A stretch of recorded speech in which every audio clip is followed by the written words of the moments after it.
Hi all. ഈ പോക്ക് ഒരു സിനിമ കാണാൻ വേണ്ടിയിട്ടാണ്. കളങ്കാവൽ. ഫൈനലി ഞങ്ങൾ കളങ്കാവലിന് ടിക്കറ്റ് ബുക്ക് ചെയ്തു. കുറേ ദിവസമായിട്ട് പ്ലാൻ ചെയ്ത് വെച്ചിരിക്കുകയായിരുന്നു. പ്ലാനിങ് മാത്രമേ നടക്കുന്നുണ്ടായിരുന്നുള്ളൂ. അങ്ങനെ ഞങ്ങൾ ഇന്ന് പോകാമെന്ന് വിചാരിച്ചു.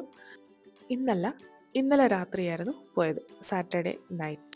ഇത്രയും എക്സൈറ്റഡ് ആയിട്ട് അവൻ പോകുന്നത് അവിടെ കിടന്ന് ഉറങ്ങാനാ കേട്ടോ. പകല് ഞങ്ങൾ അവനെ ഉറക്കിയില്ല. രാത്രി അപ്പം സിനിമ കാണുന്ന സമയത്ത് അവൻ അങ്ങ് ഉറങ്ങിക്കോളും. അങ്ങനെ പോയിക്കൊണ്ടിരിക്കുമ്പോൾ ഞാൻ വെറുതെ ഒന്ന് കല്യാണിലോട്ട് നോക്കിയതേ ഉള്ളൂ. ഉടനെ ഒരാൾ എന്നെ കണ്ണ് കാണിച്ചു. വേണ്ട, വേണ്ട, വേണ്ടെങ്കിൽ വേണ്ട. പിന്നെതാ സിനിമയ്ക്ക് കയറുന്നതിന് മുന്നെയാണ് ഈ ഒരു പോസ്റ്റർ കണ്ടത്. അപ്പോൾ ആൾക്ക് അങ്ങോട്ടൊരു ചായ്വ്. India South Africa match 4th T20 ലക്നൗവിൽ വെച്ചാണ് നടക്കുന്നത്. പോയി കണ്ടാലോ എന്ന്. ഞാനിതുവരെ പോയിട്ടില്ല, അപ്പോൾ ഒന്ന് ശ്രമിക്കാവുന്നതാണ്. പക്ഷേ എൻ്റെ ചായ്വത ഇങ്ങോട്ടായിരുന്നു. അങ്ങനെ ഞാൻ അട്രാക്റ്റഡ് ആയിട്ട് ഈ ഒരു ഏരിയയിലോട്ട് പോകുന്ന കണ്ടപ്പോൾ ഒരാൾ എന്നോട് പറഞ്ഞു, മേടിച്ചു തരും. Oh no no no. You are on diet, babe. അത് കേട്ടത് എൻ്റെ മൂഡ് ഓഫായി. സാരമില്ല, ഡയറ്റിന് വേണ്ടിയല്ലേ, പോട്ടെ. അങ്ങനെ ഞങ്ങൾ അവിടുന്ന് വഴി തിരിച്ച് നേരെ സ്ക്രീനിൻ്റെ അങ്ങോട്ട് നടന്നപ്പോഴാണ് ഒരു കാര്യം മനസ്സിലായത്. ഇന്ന് ഞങ്ങൾ നേരത്തെയാണ്. Not as usual. സാധാരണ ഞങ്ങൾ സിനിമ തുടങ്ങിക്കഴിഞ്ഞാലേ എത്താറുള്ളൂ.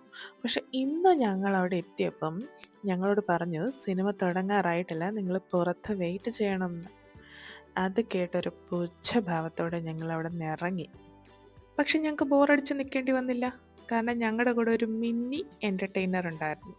അങ്ങനെ ഈ കുട്ടി ഡാൻസ് എല്ലാം കഴിഞ്ഞ് അകത്ത് പോയപ്പോഴാണ് റിയലൈസ് ചെയ്തത്, ഇന്ന് ഞങ്ങൾക്ക് റിക്ലൈനർ കിട്ടിയില്ല. അവന് കാല് നീട്ടി ഉറങ്ങണമായിരുന്നു അത്രേ. അതിൻ്റെ വിഷമം പറച്ചിലാണ് ഈ കാണുന്നത് മൊത്തം. പിന്നെ കുറേ നേരം എൻ്റെ തല തിന്നതിന് ശേഷം എങ്ങനെയൊക്കെയോ ഞാനൊന്ന് പറഞ്ഞ് മനസ്സിലാക്കി. അങ്ങനെ അവൻ മനസ്സില്ലാ മനസ്സോടെ അഡ്ജസ്റ്റ് ചെയ്ത് ഉറങ്ങി. പിന്നെ സിനിമ അടിപൊളിയായിരുന്നു. പറ്റുന്നവരെല്ലാവരും തിയേറ്ററിൽ പോയി കാണുക. അങ്ങനെ സിനിമയെല്ലാം കണ്ടതിന് ശേഷം ഞങ്ങൾ ഇറങ്ങിയപ്പോൾ 12 മണിയായി. അപ്പോഴത്തേക്കിനും ഒരാൾ നല്ല ഉറക്കം. അപ്പം അത്രയേ ഉള്ളൂ ഇന്നത്തെ വ്ലോഗ്. By all.